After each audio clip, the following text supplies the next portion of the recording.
कोमल चिड़िया की माँ उसे जन्म देते ही मर गई थी। कोमल के पिता बहुत दुखी थे। उसे कुछ भी समझ में नहीं आ रहा था कि वो अब क्या करे। कोमल चिड़िया को अब देखभाल की जरूरत थी। बेटी, न जाने तेरी किस्मत में क्या लिखा है। तेरे जन्म देते ही तेरी माँ चल बसी। अब बिना माँ के तेरा क्या होगा। कोमल को एक माँ की जरूरत थी, इसलिए उसका पिता पारो चिड़िया से शादी कर लेता है। पारो चिड़िया कोमल चिड़िया के साथ सौतेला व्यवहार करती थी और उसके पिता के सामने वो एक अच्छी माँ बनने का नाटक करती थी।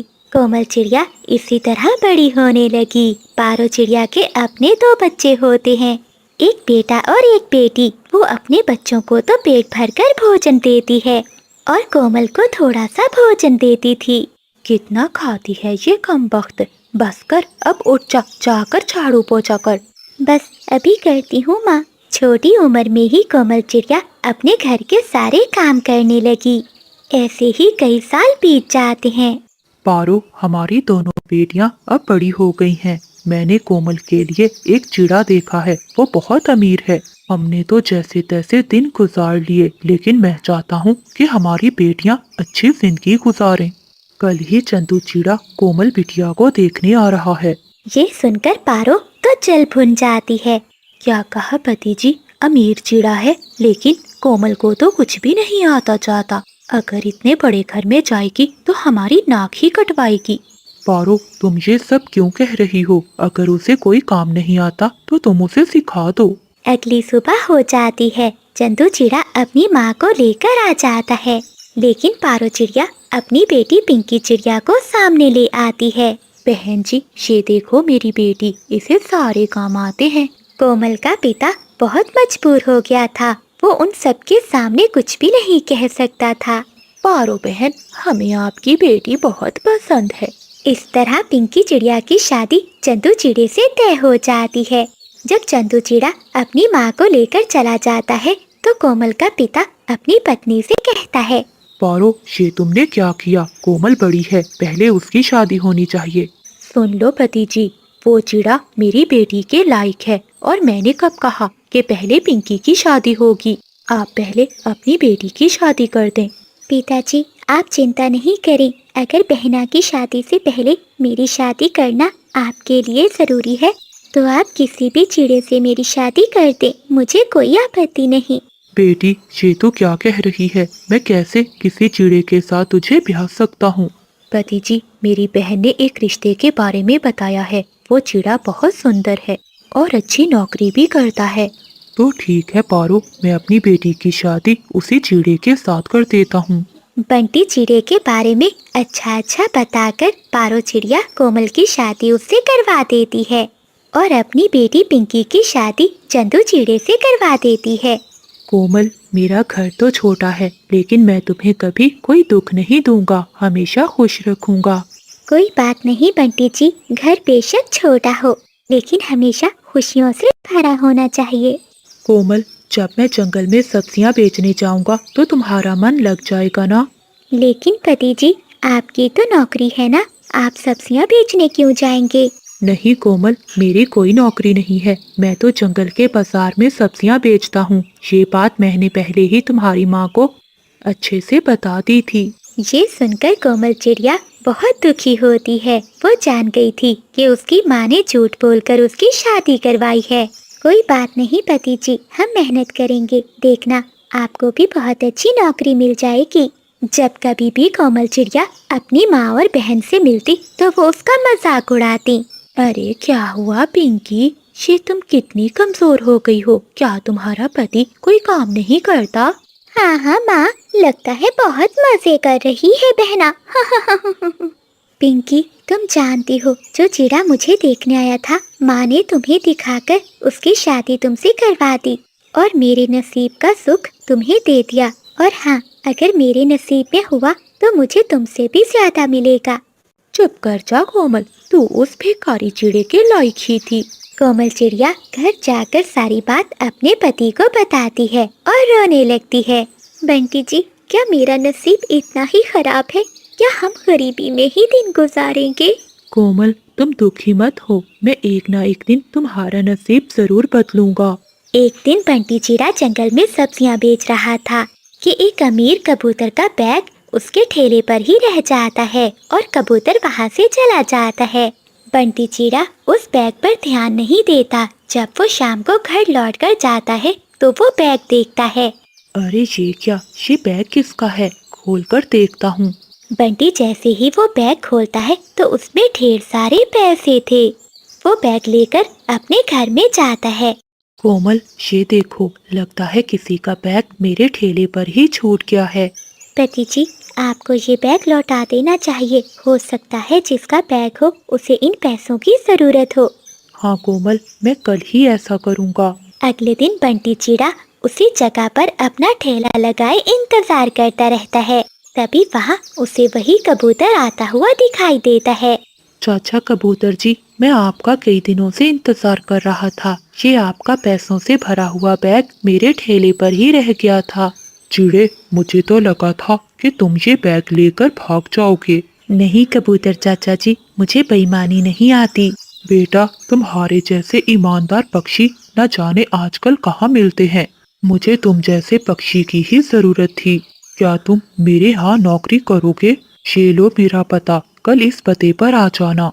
अगली सुबह बंटी चिड़ा कबूतर चाचा के बताए हुए पते पर पहुंच जाता है। मुझे बहुत अच्छा लगा बंटी कि तुम यहाँ आए। जानते हो, मेरी कोई भी संतान नहीं है। मैं चाहता हूँ कि तुम मेरे साथ मेरे बिजनेस में काम करो। मेरी बहुत बड़ी कंपनी है। तुम्हें अब सब्जी बेचने की कोई जरूरत नहीं है। आज से तुम यही मेरे घर में रहोगे। लेकिन चाचा जी, घर पर मेरी पत्नी अकेली रह जाएगी। बेटा, तुम दोनों यही रहोगे। मुझे तुम जैसा ही पक्षी चाहिए था, जो ईमानदार हो, जो मेरा काम संभाल सके। मैं अकेला रहता हूँ। मुझे अच्छा लगेगा अगर तुम दोनों मेरे साथ रहोगे। ये सुनकर बंटी चिड़ा खुश होता है और वो अपनी पत्नी के साथ कबूतर के घर में ही रहने लगता है। बंटी दिन रात मेहनत करता था। वहीं कोमल चिड़िया भी कबूतर की बेटी बनकर सेवा करती थी। ऐसे ही कुछ दिन बीत जाते हैं। एक दिन पिंकी चिड़िया रोती हुई अपने घर आती है। माँ, मेरे पति जुए में अपना घर, जेवर सब कुछ हार चुके हैं। अब हमारा क्या होगा? हाय मेरी बच्ची, मैंने तो अमीर चिड़ा समझकर तेरी शादी की थी। मुझे क्या पता था वो ऐसा ज्वारी पक्षी निकलेगा। काश मैंने उस समय उस कोमल की शादी ही करवा दी होती। बंटी और कोमल, जिस तरह से तुमने मेरे काम को संभाला है, मैंने सोच लिया है मेरी अपनी तो कोई संतान नहीं। आज से तुम। कोमल चिड़िया बचपन से ही अभागी थी। जब वो छोटी थी तो उसकी माँ की मृत्यु हो गई थी। तब उसके पिता ने दूसरी शादी कर ली। सौतेली माँ ने भी कोमल चिड़िया को खूब परेशान किया। ऐसे ही दुख सहते सहते वो बड़ी हो गई। एक दिन कोमल चिड़िया की शादी बंटी चिड़े से हो जाती है। चिड़िया की सास बहुत सख्त मिजाज की थी। वो कोमल चिड़िया पर बहुत अत्याचार करती थी। अरे ओ बहू, उठो, जल्दी से झाड़ू पोछा करके मेरे लिए चाय बना कर ले आओ। सावित्री अपनी बहू से हमेशा काम ही करवाती रहती। अगर वो थोड़ी देर भी बैठती तो उसे किसी दूसरे काम में लगा देती। बहू, तुम्हारे साथ जिन जिन पक्षियों की शादी हुई है, अब तक तो उनके बेटे हो चुके हैं। मैं बता रही हूँ, मुझे भी बेटा ही चाहिए। कुछ ही दिनों बाद कोमल चिड़िया एक अंडे को जन्म देती है, जिसमें से एक प्यारी चिड़िया बेटी बाहर आती है। जब सावित्री चिड़िया की बेटी को देखती है तो बहुत गुस्से में आ जाती है। अरे ओ कलमोही, बोला था ना कि बेटा चाहिए, बेटी नहीं। बंटी चिड़ा चुपचाप खड़ा अपनी माँ की बातें सुन रहा था। वो अपनी माँ को एक बार भी नहीं समझाता। अगली बार कोमल चिड़िया फिर से एक अंडे को जन्म देती है। सुन ले, अगर इस बार बेटा ना आया तो तेरी खैर नहीं होगी। लेकिन कुछ दिनों बाद उस अंडे से भी एक चिड़िया बेटी बाहर आती है। ये देखकर सावित्री आसमान सर पर उठा लेती है। ऐ ऊपर वाले, लगता है मुझे पोते का मुंह देखने को नहीं मिलेगा। ये बहू तो बहुत मनहूस है। तू ऐसा कर मेरे बेटे, तू दूसरी शादी कर ले। माँ, इसमें कोमल की कोई गलती नहीं है। एक बार फिर से इंतजार करके देख लेते हैं। अब की बार तू जैसा कहेगी मैं वैसा ही करूँगा। ऐसे ही कुछ दिन बीत जाते हैं। कुछ दिनों बाद कोमल चिड़िया फिर से एक बेटी को जन्म देती है। निकल जा, मेरे घर से निकल जा और अपनी तीनों बेटियों को भी लेकर जा। अब मैं तुझे इस घर में नहीं रख सकती। ऐसा कहते हुए सावित्री अपनी बहू और उसकी 3 बेटियों को घर से निकाल देती है। बंटी, तो चिंता नहीं कर, तेरी मैं शादी पारो चिड़िया से करवाऊंगी। वो बहुत सुंदर है। सावित्री अपने बेटे की शादी पारो चिड़िया से करवा देती है। बेचारी कोमल चिड़िया अब कहाँ जाती। वो अपनी 3 बेटियों को लेकर सामने वाले पेड़ पर एक तिनकों का घर बनाकर रहने लगती है। कोमल चिड़िया अब जंगल के पक्षियों के घरों में झाड़ू पोछा करने लगी थी। इसी तरह वो अपनी बेटियों का पेट पालती थी। कोमल चिड़िया के सामने ही बंटी चिड़ा अपनी दूसरी पत्नी के साथ रहता था। सावित्री अपनी दूसरी बहू का बहुत ख्याल रखती थी। ऐसे ही कुछ महीने बीत जाते हैं। कुछ महीनों बाद पारो चिड़िया के अंडे से एक बेटा पक्षी बाहर आता है। ये देखकर सावित्री तो बहुत खुश होती है। वो घर के बाहर जाती है और कोमल चिड़िया को सुनवाने लगती है। बहू हो तो ऐसी, बहुत भाग्यशाली बहू है मेरी। जरा देखो तो, आते ही पहले बेटे को जन्म दिया है और ये दूसरी कमबख्त बहू है कि घर से निकाल भी दिया फिर भी पीछा नहीं छोड़ती। अपनी काली छाया सुबह शाम हम पर डालती रहती है। कोमल चिड़िया जब ये सारी बातें सुनती है तो उसे बहुत दुख होता है। कोमल चिड़िया दिन रात पक्षियों के यहाँ काम करती थी, मगर उसे इतने पैसे नहीं मिलते थे जिससे उनका परिवार पेट भरकर भोजन खा सके। मेरी बच्चियों, तुम्हें और भूख तो नहीं लगी? माँ, लगी है, थोड़ा सा तो भोजन था, पेट भी नहीं भरा। ये सुनकर कोमल चिड़िया बहुत उदास हो जाती है। कभी कभी पारो चिड़िया भोजन ज्यादा बनाती थी और वो चुपके से अपने घर के बाहर भोजन रख दिया करती थी, जिससे कोमल की बेटियां वो भोजन उठाकर ले जाया करती थीं। एक दिन सावित्री उन तीनों बेटियों को भोजन उठाते हुए देख लेती है। अरे पापा, तुम अब तीनों यहाँ का भोजन खाओगी? क्या तुम्हें पता नहीं है कि तुम्हारी माँ को क्यों घर से निकाला था मैंने? तुम्हारी वजह से, तुम तीनों बेटियों की वजह से। ये बात सुनकर मीना, मुन्नी और चुन्नी के तो होश उड़ जाते हैं। मीना अपनी बहनों से कहती है, अरे, मुझे तो लगा था इसमें मम्मा की गलती है, हमें क्यों निकाला गया। तो मुझे विश्वास ही नहीं हो रहा है कि हमारी वजह से मम्मा को निकाला गया है। मम्मा कितनी तकलीफें उठा रही है सिर्फ हमारी बेटी होने की वजह से। सावित्री वो भोजन उठाती है और सामने एक बिल्ली को डाल देती है। अपने सामने बिल्ली को भोजन खाता हुआ देखकर वो तीनों बच्चियां रोने लगती हैं। उसी समय एक सुंदर पक्षी वहां आती है। अरे, तुम्हें शर्म नहीं आती? तुमने इन छोटी बच्चियों को भोजन नहीं खाने दिया। जो भोजन था वो तुमने बिल्ली को डाल दिया। क्या तुम्हें इन बच्चियों का दर्द नहीं है? तभी कोमल चिड़िया वहां आती है और वो ये सब देखकर रोने लगती है। तभी वो सुंदर पक्षी एक परी के रूप में बदल जाती है। परी सावित्री से कहती है, अभी तुरंत तुम कोमल चिड़िया के रूप में बन जाओ। अब तुम कोमल चिड़िया बनकर रहोगी। तभी एक जादू से सावित्री कोमल चिड़िया में बदल जाती है। फिर परी कोमल चिड़िया से कहती है, आज से तुम सावित्री के रूप में रहोगी। परी के ऐसा कहते ही कोमल चिड़िया सावित्री में बदल जाती है। कोमल चिड़िया सावित्री के रूप में उसके घर चली जाती है और सावित्री कोमल चिड़िया के रूप में जंगल के पक्षियों के घरों में काम करने चली जाती है। सावित्री ने कभी काम तो नहीं किया था, वो तो आराम से बड़े बड़े अपने घोंसले में ही भोजन खाती थी। इससे वो बहुत आलसी हो गई थी। तभी उस घर की मालकिन तोती आ जाती है। ढंग से काम नहीं करने आता क्या? आज कितनी देर हो गई, अभी तक तुमने बर्तन साफ नहीं किए, और हाँ, जो साफ किए हैं वो भी गंदे हैं। ऐसे सावित्री तोती की सारी बातें सुनती है और वहाँ से कव्वी के घर चली जाती है। वो बिजली कव्वी के घर बहुत फुर्ती से काम करती है, लेकिन अनाड़ी होने के कारण वो फर्श पर पड़ा हुआ पानी ठीक से साफ नहीं कर पाती।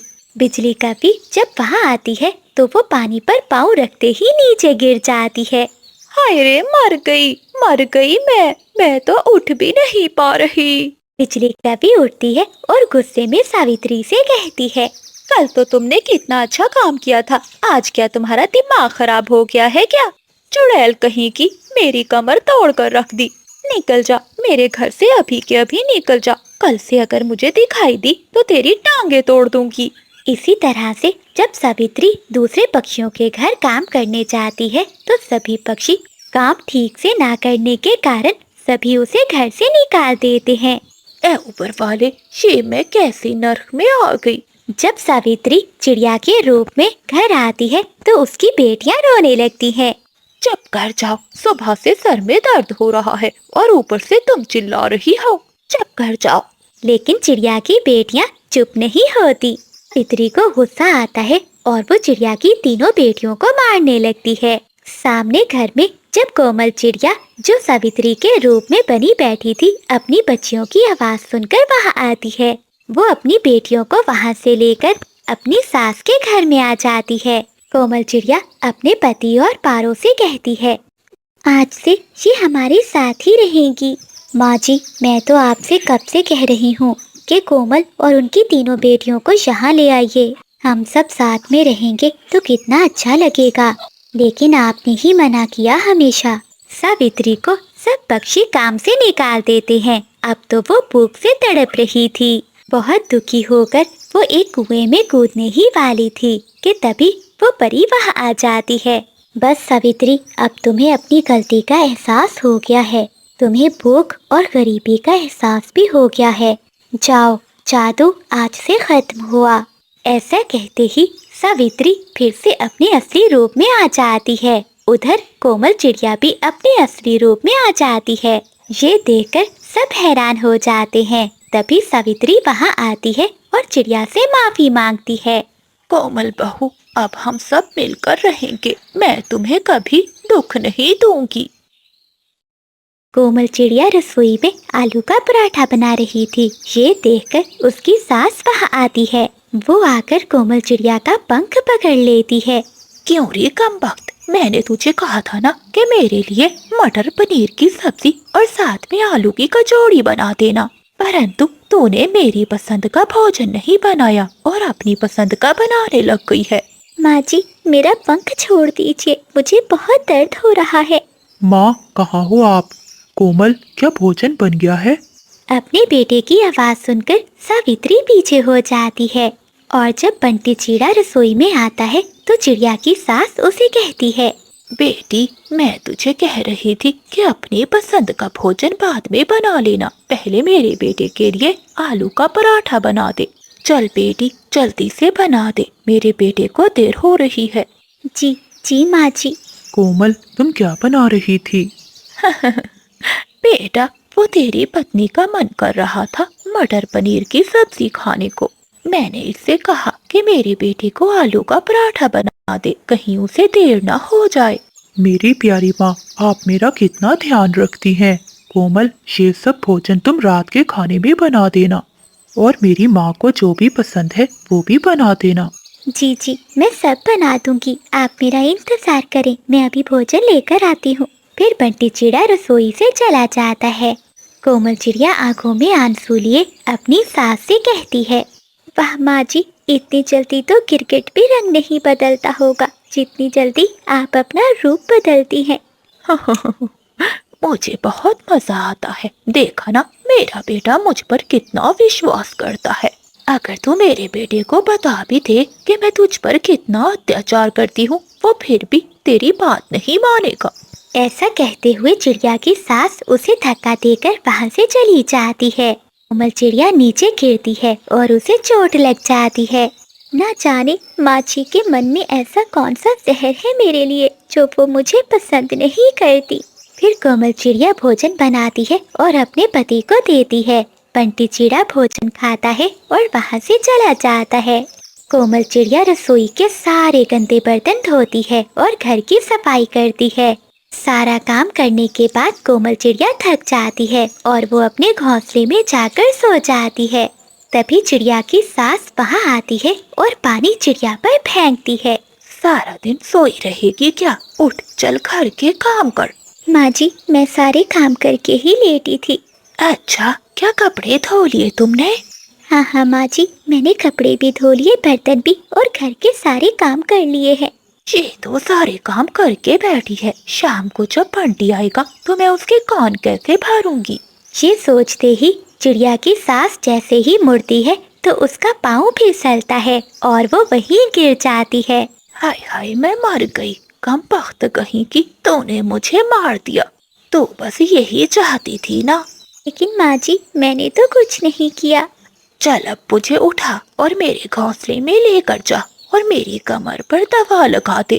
कोमल चिड़िया अपनी सास को उठाती है और उसके घोंसले में जाकर लिटा देती है। शाम को बंटी चिड़ा अपने छोटे भाई बबलू के साथ काम करके लौट आता है। अरे माँ, आपको क्या हुआ? आप ऐसे क्यों लेटी हुई हैं? हाँ माँ, बबलू ठीक कह रहा है, सुबह तक तो आप ठीक थी, फिर आपको अचानक क्या हो गया?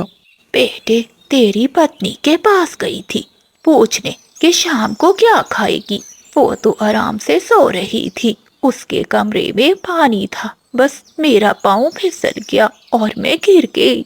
ना जाने मेरे साथ ऐसा क्यों होता है, मैं तुम सब के बारे में कितना सोचती हूँ। कोमल, ये सब क्या हुआ है? तुम सो रही थी, तुमने देखा नहीं कि तुम्हारे कमरे में पानी है या नहीं? देखो, तुम्हारी वजह से माँ को कितनी चोट लग गई। न जाने ध्यान कहाँ रहता है तुम्हारा। बंटी जी, लेकिन मेरे कमरे में पानी नहीं था, वो तो माँ। अब तू मेरे बेटे के सामने मुझे झूठा साबित करना चाहती है। बता, क्या मैं तेरे कमरे में पानी से नहीं फिसली? हाँ, मेरे कमरे में पानी था।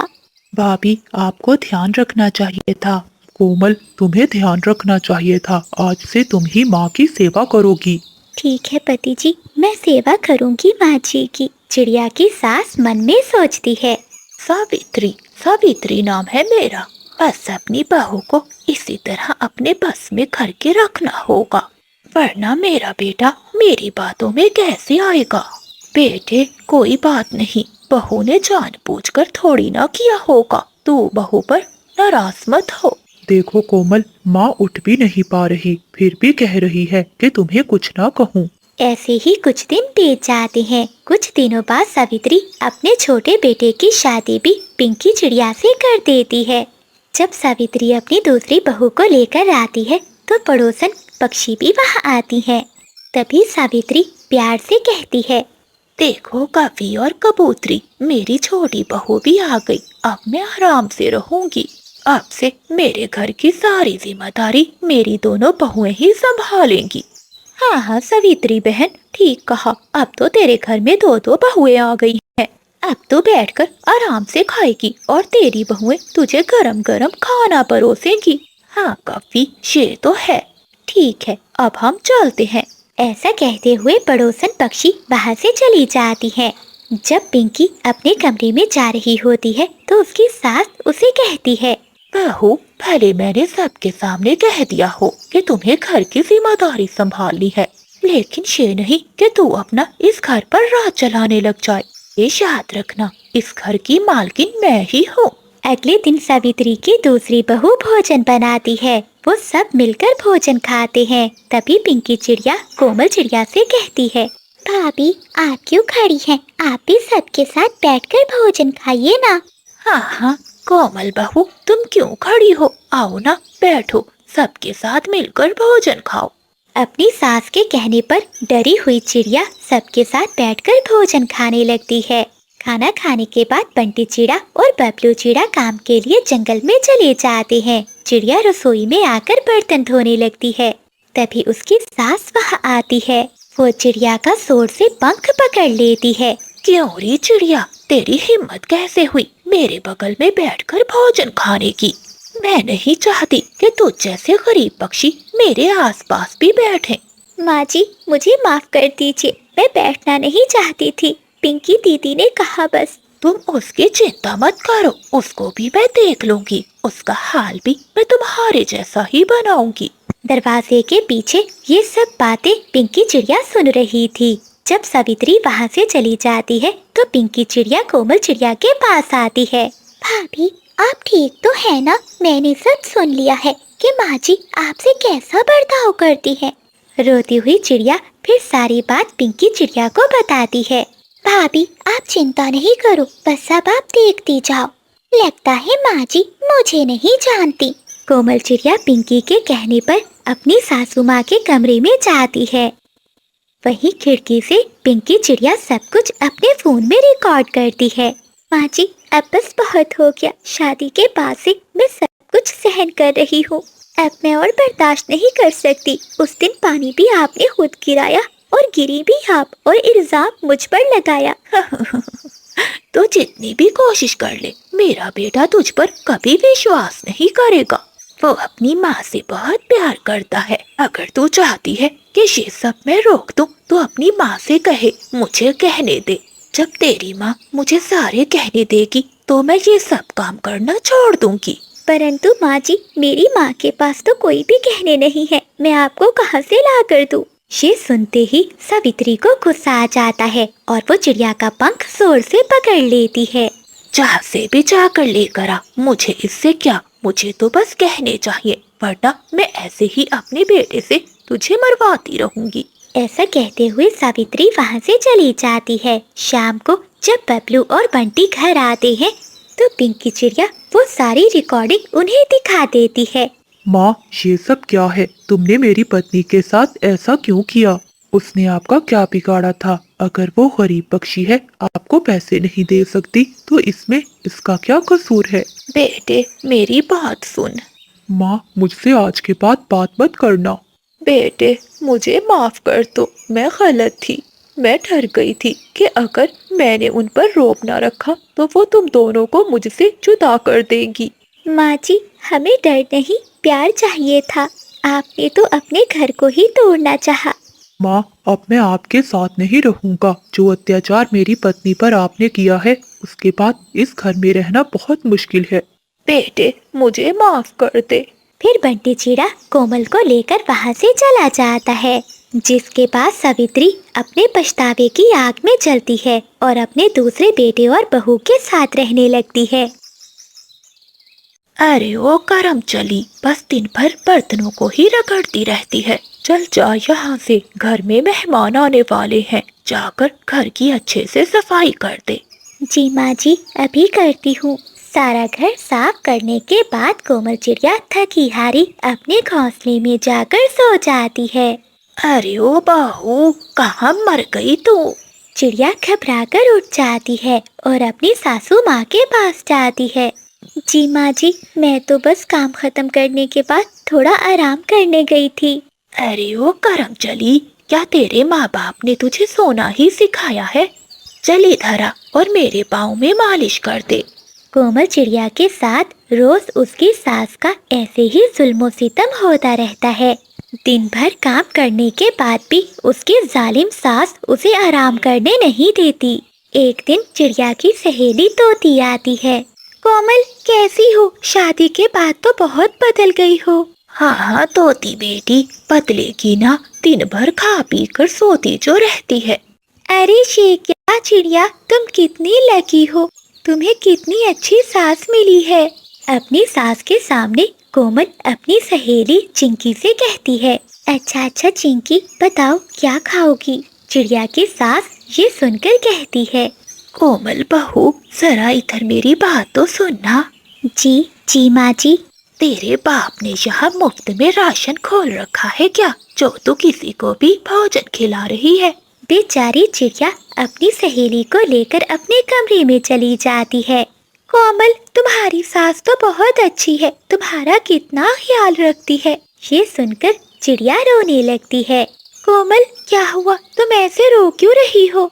चिंकी बहन, मैं दिन भर घर का काम करती हूँ। काम करते करते देखो मेरे पंख भी सूज गए हैं। आधी रात तक मैं अपनी सास के पाँव की मालिश करती हूँ, फिर भी मेरी सास मुझ पर बहुत अत्याचार करती है। कई बार तो वो मुझे मारती भी है। कोमल, तुम पर तो बहुत अत्याचार हो रहा है, तुम ये सब बर्दाश्त मत करो। इतना कहकर चिंकी तोती वहाँ से चली जाती है।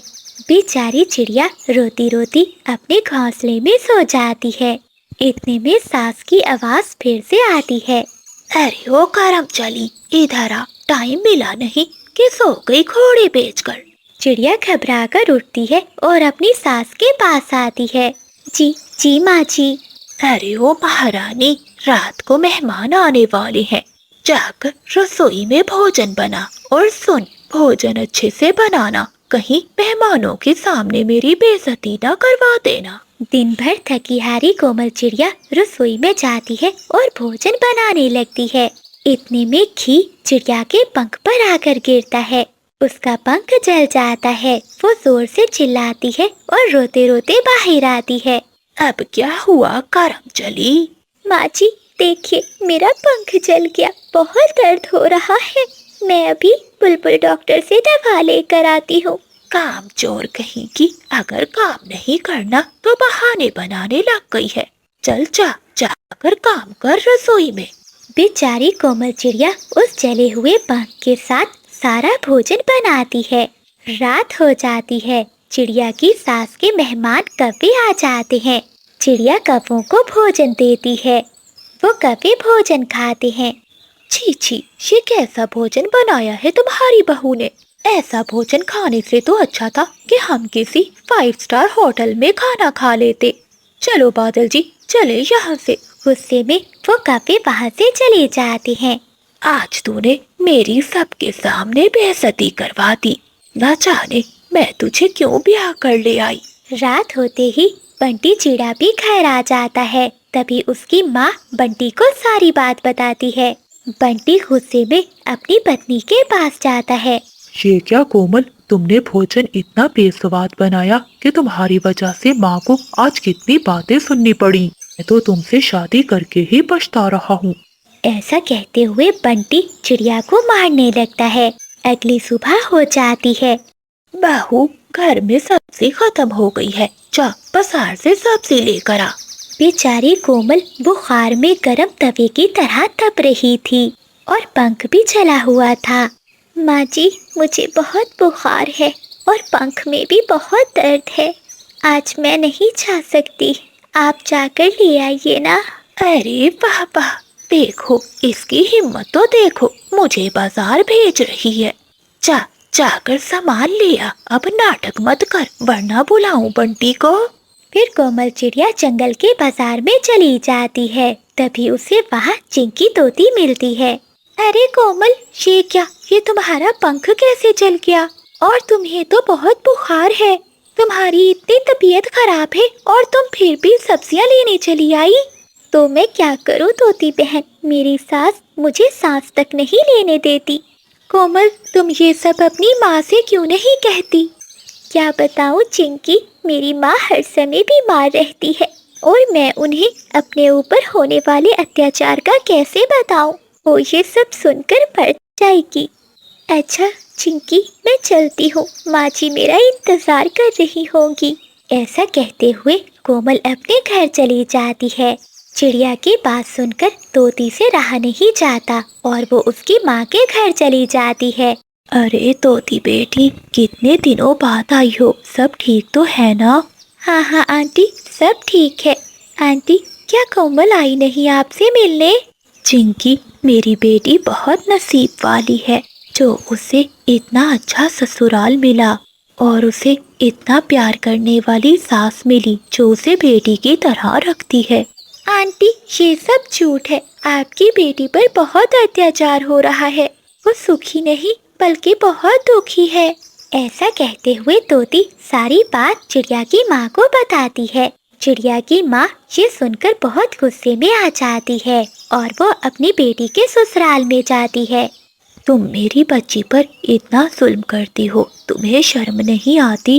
बहन जी, ये तुम क्या कह रही हो? मैंने तो कभी तुम्हारी बेटी पर जुल्म नहीं किया। अरे माँ, आप यहाँ, क्या हुआ? अब तो मैं मर गई। लगता है चिड़िया सब बता देगी अपनी माँ को। बेटी, तुम इतना अत्याचार क्यों सह रही हो? तुमने हमें बताया क्यों नहीं? ये आप क्या कह रही हैं माँ? आपसे ये सब किसने कहा? बेटी, ये सब मुझे चिंकी ने बताया है। नहीं माँ, मैं यहाँ बहुत खुश हूँ और सासू माँ जी तो मेरा बहुत अच्छे से ध्यान रखती हैं। बेचारी चिड़िया अपनी सास की बेइज्जती ना हो इसलिए झूठ बोलती है। हाँ माँ, मैं यहाँ बहुत खुश हूँ और माँ जी तो मुझे सगी बेटी से भी ज्यादा प्यार करती है। तो बेटी, तुम्हारा ये पंख कैसे चला? माँ, ये तो मैं रसोई में भोजन बना रही थी, तभी मेरा पंख जल गया। कोमल की ऐसी बातें सुनकर उसकी सास की आंखों में आंसू आ जाते हैं और वो मन में सोचती है, मैंने अपनी बहू पर कितना अत्याचार किया और आज इसने मुझे बेइज्जत होने से बचा लिया। फिर चिड़िया की माँ वहाँ से चली जाती है। कोमल की सास को अपने किए पर बहुत पछतावा होता है और वो अपनी बहू से माफी मांगती है। नहीं नहीं माँ जी, आप ऐसा मत बोलिए, आप तो मेरी माँ जी हैं। माँ तो हमेशा माँ ही होती है। बेटी, तुम सच में बहुत अच्छी बहू और बेटी हो, मुझे माफ कर दो। उस दिन के बाद से कोमल चिड़िया की जिंदगी बदल जाती है। उसकी सास अब उसे अपनी बेटी बनाकर रखती है और बंटी चिड़ा भी अब अपनी पत्नी से प्यार करने लगता है। प्यारे दोस्तों, इस कहानी को लाइक, चैनल को सब्सक्राइब और अपने दोस्तों के साथ शेयर करना मत भूलिएगा। आपका धन्यवाद। सागर वाले जंगल में कई दिनों से लगातार बारिशें हो रही थीं। जंगल के सभी पक्षी अपने अपने घरों में छुपे बैठे थे। कोमल चिड़िया ने भी अपनी बेटी मीना को भोजन खिलाकर सुला दिया था। दूसरी ओर बिजली कपी को बहुत भूख लगी थी। वो अपने पति से कहती है, उठ जाओ बादल, मेरा भूख से बुरा हाल है। क्या हुआ तुम्हें? अभी तो मीठा फल खाया है, फिर से भूख लग गई तुम्हें?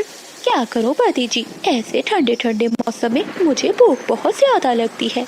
अच्छा, तुम सोते रहो, मैं जाती हूँ अपना छाता लेकर और जंगल में किसी पक्षी को उल्लू बनाकर भोजन खाती हूँ। ऐसा कहते हुए बिजली का भी अपना छाता उठाती है और घर से निकल जाती है।